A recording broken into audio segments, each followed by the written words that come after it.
Hadi anlat aşkımızı. Hadi. Dur yapma. Hadi sus dinle. Anlamak istemiyorum aşkımızı da. Sen de hiç anlamadın ki benim sevgimi de. Ben seni çok seviyordum. Hadi ne oldu şimdi söyle. Hadi onu seviyor musun?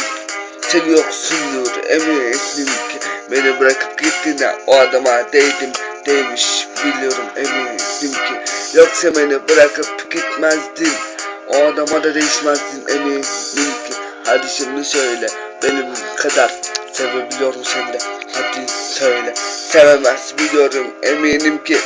Ben seni dünyalar kadar iyi sevdim. Hadi şimdi sus. Anlat aşkımızı duyacağından anlatayım. Aşk denen şey senin için oyuncak gibiymiş. Çünkü bırakıp gitmezdin sen de sevseydin. Evet bugün de tam 4 yıl oldu sen beni bırakalı. Evet ben bugün de yalnızım. Evet seni yazıyor bu ellerimde. Hadi şimdi söyle sen de neredesin de beni sevebildin mi o bugün de. Tam 4 yıl önce sen sevebiliyor muydun yoksa sevmiyor muydun o gün? Seni seviyorum değişim yalanmış. Evet bunu öğrendim. Evet bugün de. Yoksa beni bırakıp gitmezdin sen de. Tam 4 yıl önce bırakıp gittin ya. O gün ben bittim. Evet o gün de. Evet beni gömdün. O gün de. Hadi sus aşkımızı anlatayım. Evet aşkımız bizim hiçbir zaman olmadı. Aşkımız olsaydı. Evet bugün de. Evet bugün de ben böyle olmazdım. Evet beni bırakıp gittin o günden beri. Her şeyi umursamıyorum.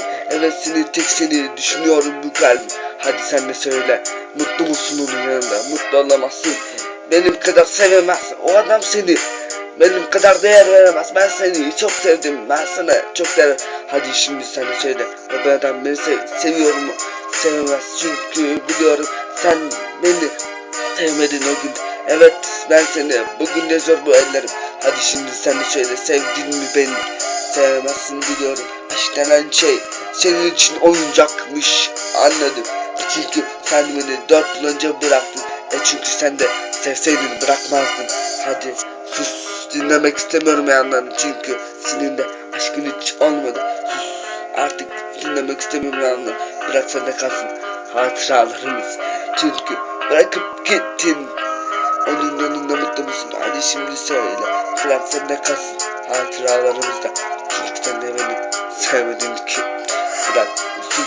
Yok ben anlatayım. Aşk denen şey senin için hiçbir şey. Evet bugün anladım. Sen de beni sevsin. Bugün olmayacaktı böyle. Evet ben seni çok seviyordum. Yalan diyemezsin. Dünyamın her şeyimdin. Sen de benim o günden sonra bittim ben de. Hadi sus. Yeter artık dinlemek istemiyorum yalanın. Senden kalsın zaten. Sevmezsin çünkü beni de. Senin de kalbin yok ki.